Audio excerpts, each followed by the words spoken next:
Gold, trusted gold buyers. మీరు తాకట్టు పెట్టిన బంగారాన్ని విడిపించి ఈ రోజు ఉన్న మార్కెట్ ధరకు కొనబడను.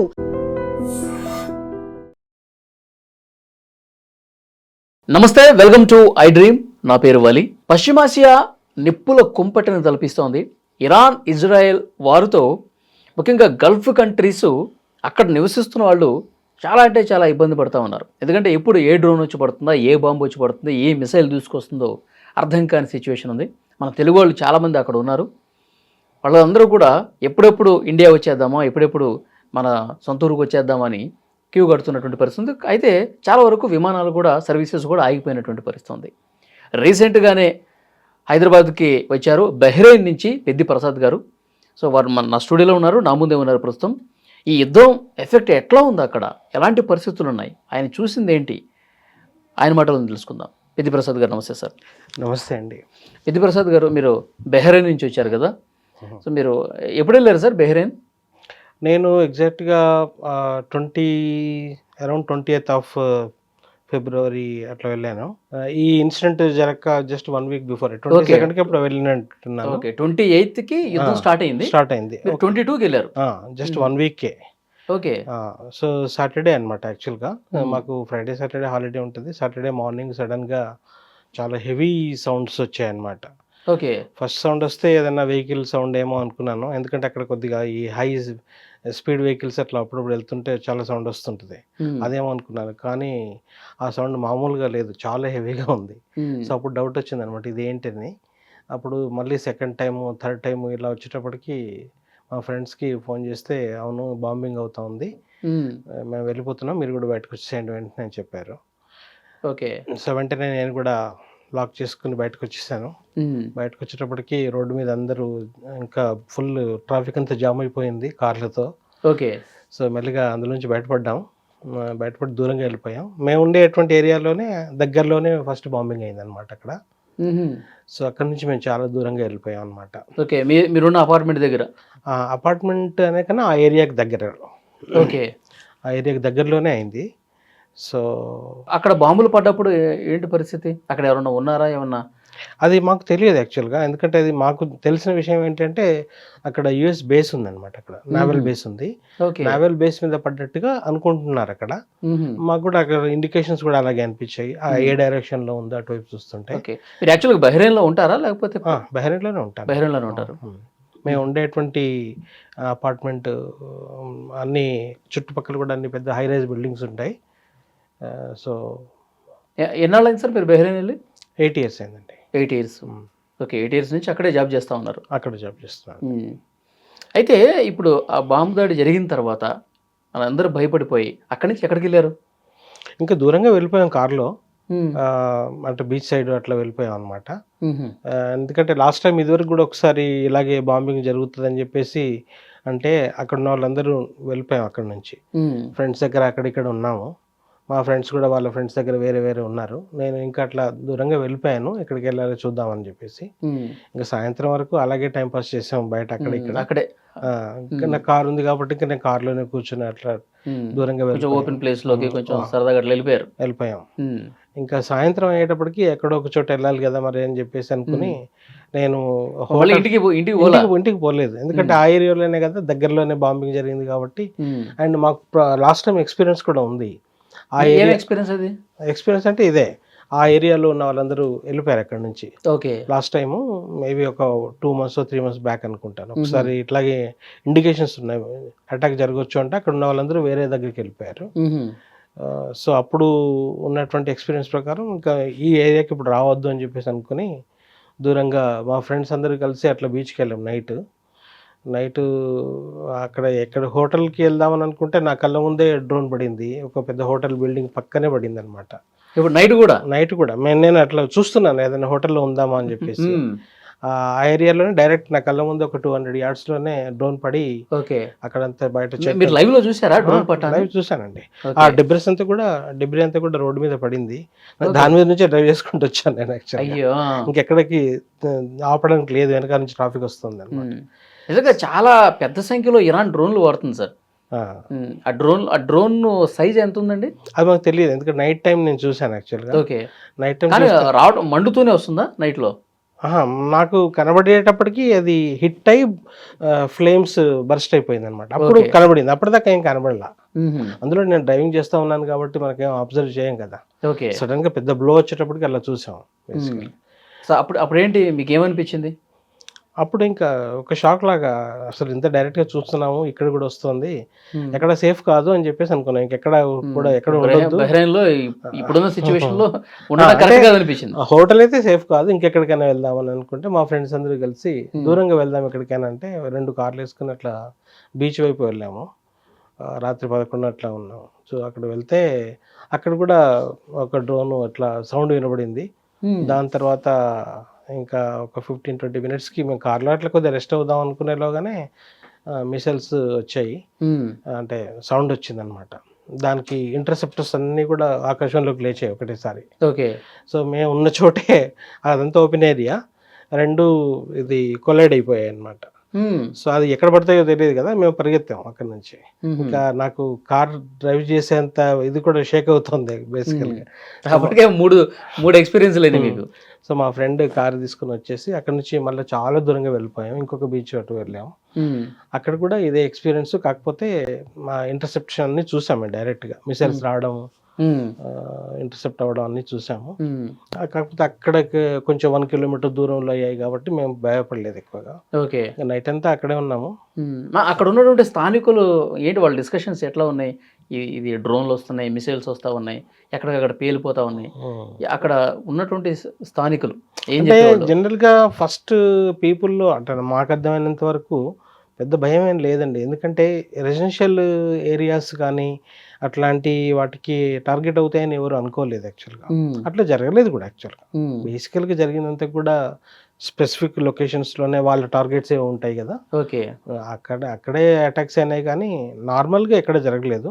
ఇక్కడ హోటల్ మీద అన్నారు కదా ఒకటి. అదే అంటే మాకు తెలిసినంత వరకు వచ్చేది ఏంటంటే ఆ యుఎస్ పర్సనల్ వాళ్ళని టార్గెట్ చేసి అట్లా అన్నట్టుగా, హోటల్స్ లో ఎవరన్నా అమెరికన్స్ ఉంటే అమెరికన్స్ ఉంటే అట్లా వాళ్ళని టార్గెట్ చేస్తున్నాను అన్నట్టుగా మాకు తెలిసింది. అంటే మేము కూడా ఇట్లా న్యూస్ చూడడమే బేసికల్గా. సో అట్లా వాళ్ళని టార్గెట్ చేస్తున్నాను అన్నట్టుగా తెలిసిందనమాట. సో అట్లాంటివి తప్ప జనరల్గా అయితే ఏదో ఒక బాంబు వచ్చి సడన్గా ఎక్కడో పడిపోవడం అట్లాంటిది ఏం లేదు. అందుకని చాలా వరకు భయం అయితే ఏం పడలేదు. కాకపోతే ఎక్స్పీరియన్స్ కొత్త కాబట్టి అందరూ పెద్ద పెద్ద సౌండ్లు వస్తుంటే కొంచెం అలర్ట్ అవ్వడం, అట్లా సైరన్ రావడం ఫోన్లో. సైరన్ వచ్చిందంటే ఎక్కడ తల మీద పడుతుంది అని చెప్పి ఆ భయం ఉంటుంది కదా జనాలకి. అంతే, ఆ భయం ఉంటుంది. ఇప్పుడు నేను యాక్చువల్గా ఇంకా అక్కడ లేను కాబట్టి, మా ఇంట్లో లేను కాబట్టి, నేను మా తెల్లవారి ఇక మా ఇంటికి వచ్చేద్దామని వచ్చాము తెల్లవారి బీచ్ నుంచి. సిటీకి ఎంటర్ అయ్యాము, మళ్ళీ బాంబ్ స్టార్ట్ అయిపోయాయి మార్నింగే. మళ్ళీ వెళ్ళిపోయాం అక్కడికి, మళ్ళీ బీచ్కి వెళ్ళిపోయారు. మళ్ళీ బీచ్కి నేను వెళ్ళలేదు, మా ఫ్రెండ్స్ వెళ్ళారు. సో అక్కడ కొంచెం ఇబ్బందిగా ఉంటుంది. ఇంకెక్కడైనా మీతో పాటు ఎవరెవరు ఉంటారండి బహ్రెయిన్లో? నేను ఒక్కనే ఉంటాను మా ఫ్యామిలీ తరఫున. అంటే అది మా ఇంకా ఫ్రెండ్స్ ఉంటాం మామూలుగా, అందరూ ఫ్రెండ్సే ఉంటారు మామూలుగా. ఓకే. మీ ఫ్యామిలీ ఇక్కడ ఉంటారా? ఇక్కడే ఉంటారు. ఓకే. ఎట్లా వాళ్ళు ఫోన్లు చేసేవాళ్ళ యుద్ధం స్టార్ట్ అయినప్పుడు, మీరు బీచ్కి వెళ్ళిపోయినప్పుడు కావచ్చు? ఇంకా రెగ్యులర్గా కొంచెం యాంగ్జైటీ ఉంటుంది కదా, ఎట్లా ఉన్నారు ఏంటిది అనేది. సో నేను ఎక్కువైతే భయపడలేదు బేసికల్గా, ఎందుకంటే ఇంకా ఒక సేఫ్ జోన్లో ఉన్నాం కాబట్టి మనకేం కాదులే అన్నటువంటి దాంట్లో. బట్ కాన్స్టెంట్గా ఈ బాంబు పడడము, ఈ సౌండ్స్ రావడము, ఎక్కడున్నారు ఏంటి అనేది కంగారు ఉంటుంది కాబట్టి అదొక కొంచెం ఇబ్బంది అయింది. ఒత్తిడి తెచ్చారా, అక్కడ ఉండకండి వచ్చేయండి, ఇండియా వచ్చేయండి అని చెప్పి?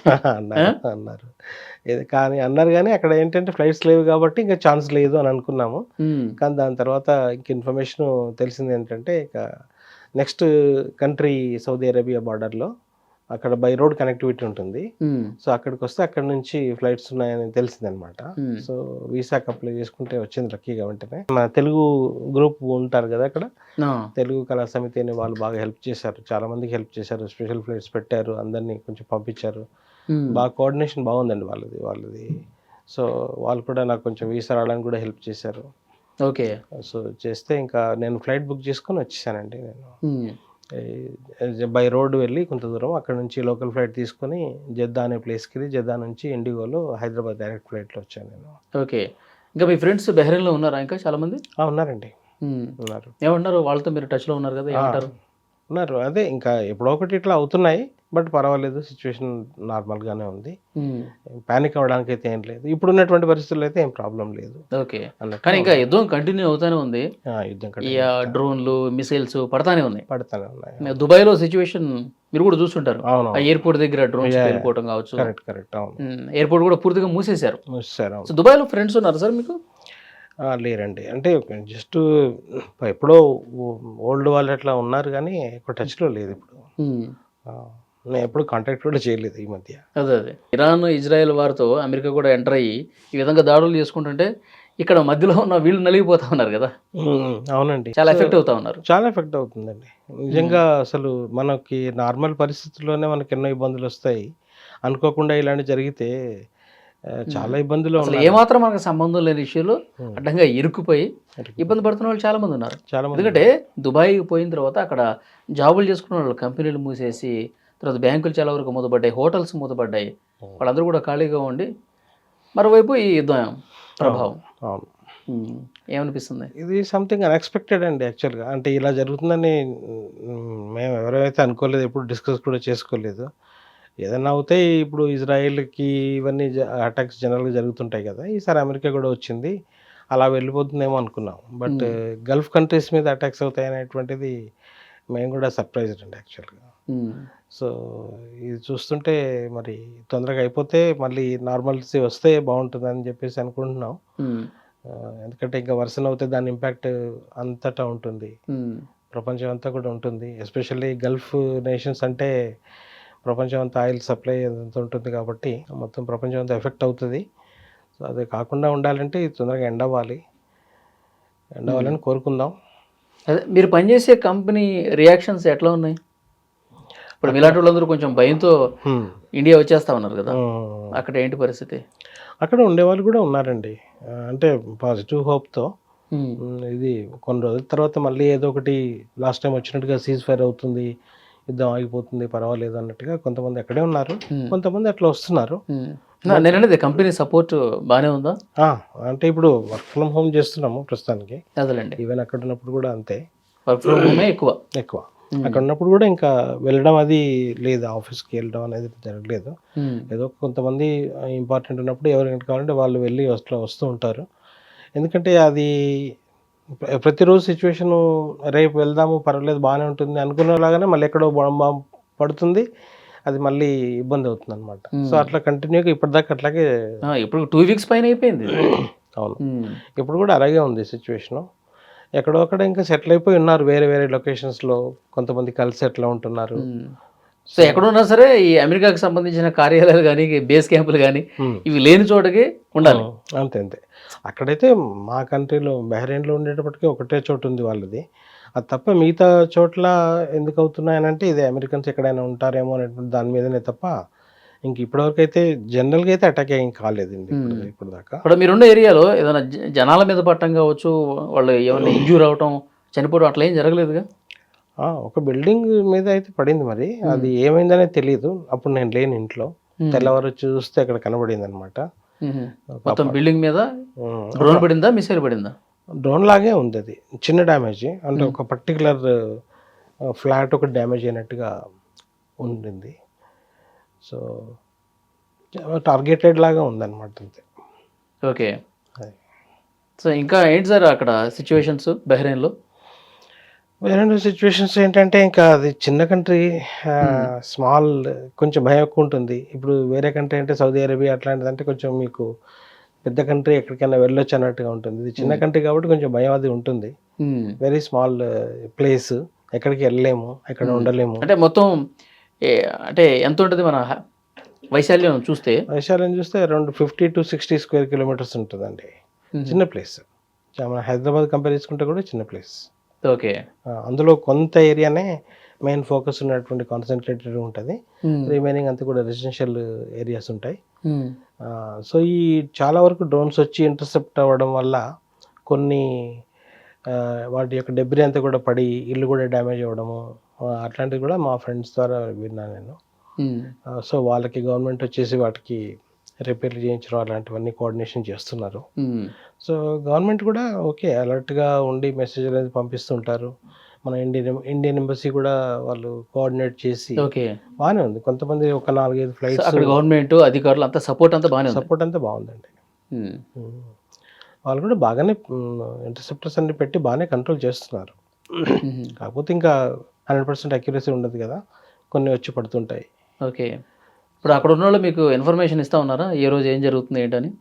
అంటే అడిగితే చెప్తారు అనమాట, ఇక్కడ ఇలా అయిందని. కానీ కొంతమందికి ఏంటంటే ఇలా సౌండ్స్ ఎక్కడో పడతాయి. నేనున్నప్పుడు జరిగింది, ఎక్కడో 1 కిలోమీటర్లోనే సౌండ్, పెద్ద సౌండ్ వినబడుతుంది. తెల్లవారితే తెలుస్తుంది, ఫ్రెండ్స్తో మాట్లాడుకుంటే ఎక్కడ పడింది ఏమిటి అనేది, పలానా చోట ఇట్లా జరిగింది అనేది ఒక. సో ఇట్లా తెలుస్తుంటాయి. నేను కూడా పెద్దగా ఏం అడగట్లేదు, ఏదైనా మేజర్ ఉంటే చెప్తారులే, వాళ్ళే చెప్తారు అన్నట్టుగా. అంతే.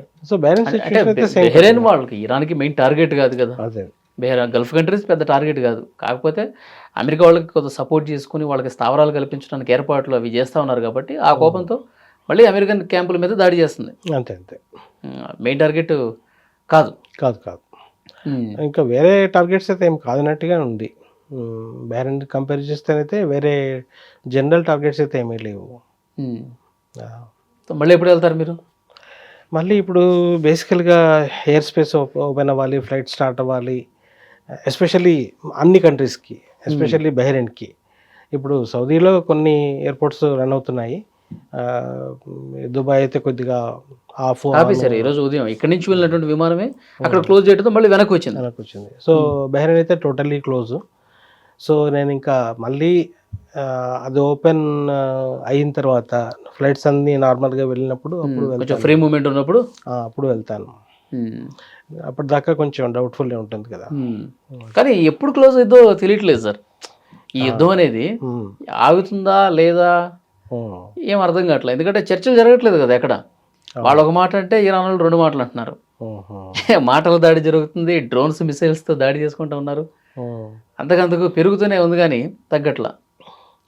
అవును, సిచ్యువేషన్ చూస్తే ఎస్కలేట్ అయితే అవుతా ఉంది, కొద్దిగా ఎస్కలేట్ అవుతా ఉంది. సో ఎవరైనా ఒకరు హెల్ప్లెస్ సిచ్యువేషన్ కన్నా వస్తే క్లోజ్ అవ్వాలి, లేకపోతే ఇంకెవరైనా థర్డ్. మీకేమనిపిస్తుంది క్లోజ్ కావటానికి ఏంటి అక్కడ ఉన్న అవకాశాలు ఏంటి?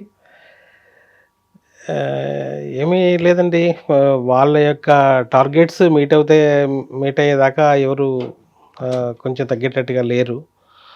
అలా అని చెప్పేసి ఎవరైనా మీడియేషన్ చేస్తారా అనేది ఒకటే హోప్. మీడియేషన్ కూడా ఎవరు రావట్లేదు కదా. ఇప్పుడు రష్యా చైనాలో ఉన్నాయి. అవును, వాళ్ళు నోటి మాటగా మాట్లాడుతూ ఉన్నారు, కామ్గా కూర్చుంటా ఉన్నారు. ఎందుకంటే యుద్ధం ఎంత జరిగితే ఎంత ఎఫెక్ట్ అయితే రష్యాకు ఉపయోగం కదా. వాళ్ళ నుంచి చమురు ఎక్కువ తీసుకుంటూ ఉంటారు, ఆయిల్ తీసుకుంటూ ఉంటారు. వాళ్ళ బిజినెస్ పాయింట్ వాళ్ళు కూడా మాట్లాడుతూ ఉన్నారు. దీని వెనకాల ఎవరి భయాలు, ఎవరి స్వార్థాలు, అన్ని పాలిటిక్స్ ఉన్నాయి, పర్పస్లు ఉన్నాయి. ఈ సిచ్యువేషన్ ఏంటంటే ఎవరి కంట్రోల్లో లేదు అన్నట్టుగా అనిపిస్తుంది. ఇంకా మరి అది నేచరే కంట్రోల్లోకి తీసుకుని దాన్ని ఏదైనా ఒకటి సొల్యూషన్ ఇద్దామని ప్రే చేద్దాము. త్వరగా సమస్య పోవాలి, అంతా శాంతి జరగాలండి. సమస్య పోవాలి. అవును, అంతా శాంతి నెలకొనాలి. యుద్ధాలు అనేవి నష్టమే తప్ప అక్కడ ఏ ఒక్కరికి కూడా లాభం ఉండదు. ఇప్పుడు అమెరికా ఎంటర్ అయింది, దాడి చేసింది, వాళ్ళు కూడా 1,00,000 కోట్లకు పైగా నష్టపోయారు. ఎందుకంటే వీళ్ళు చిన్న డ్రోన్లు వేస్తే వాళ్ళు పెద్ద మిసైల్స్ వాడి కోట్ల రూపాయలు ఖర్చు చేసి మొత్తం చేస్తూ ఉన్నారు. సో దీనివల్ల వాళ్ళకి ఆర్థిక నష్టమే, వీళ్ళకి ఆర్థిక నష్టమే. ఇక్కడ ఇరాన్ రాజధాని టెహరాన్ అయితే పూర్తిగా కొట్టేశారు కదా, ఏం మిగలేదు.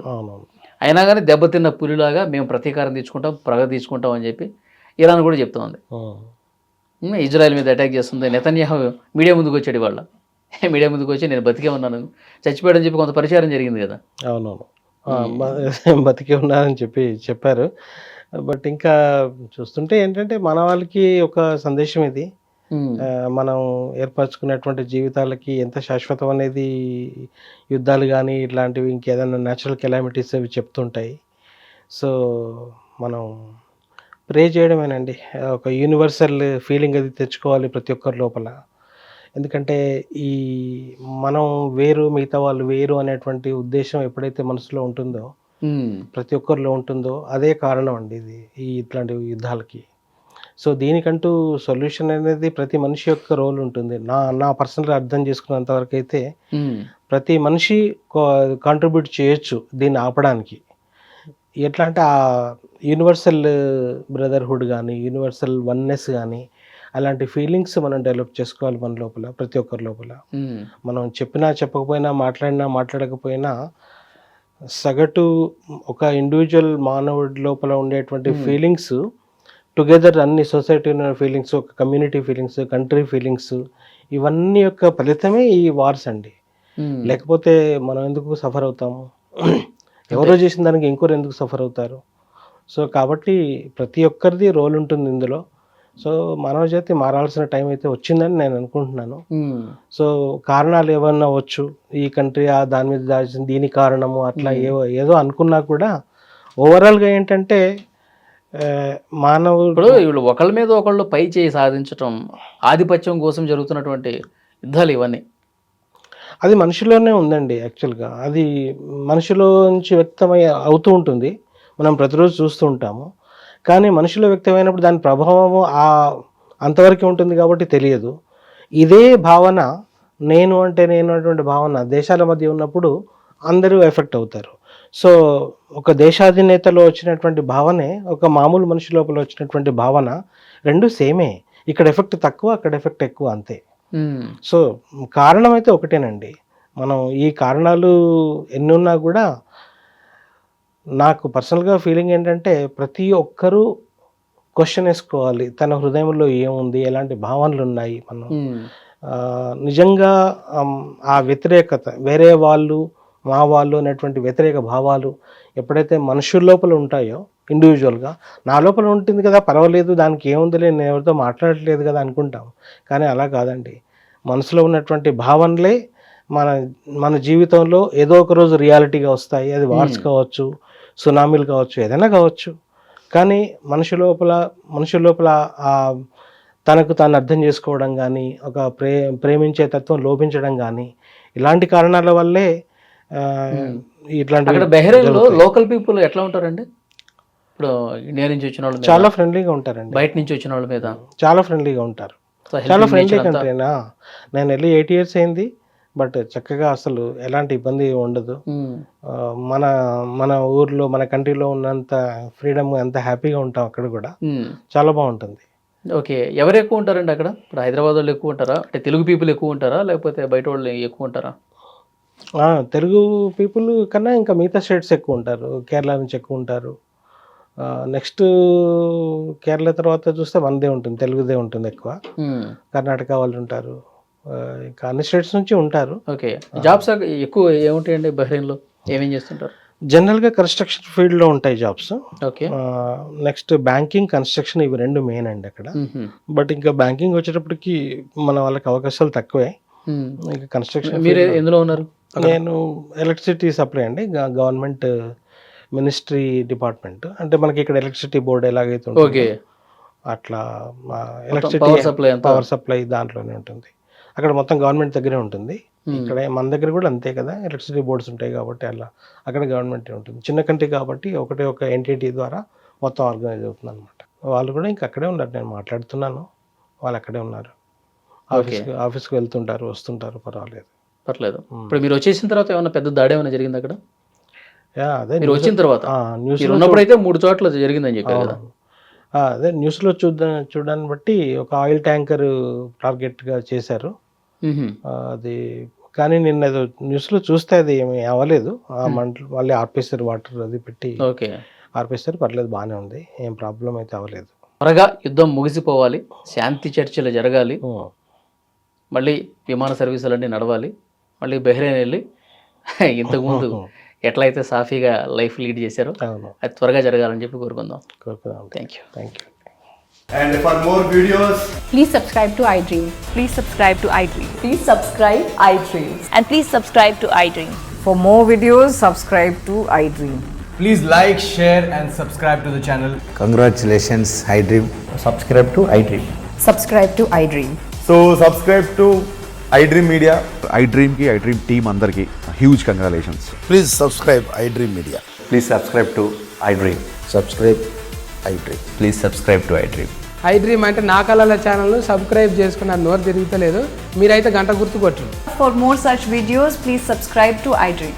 Subscribe to iDream. Please subscribe to iDream. Please subscribe iDream Media. Please do subscribe to iDream. Please subscribe to iDream Media. For best entertainment and information, please subscribe iDream. And don't forget to subscribe to iDream.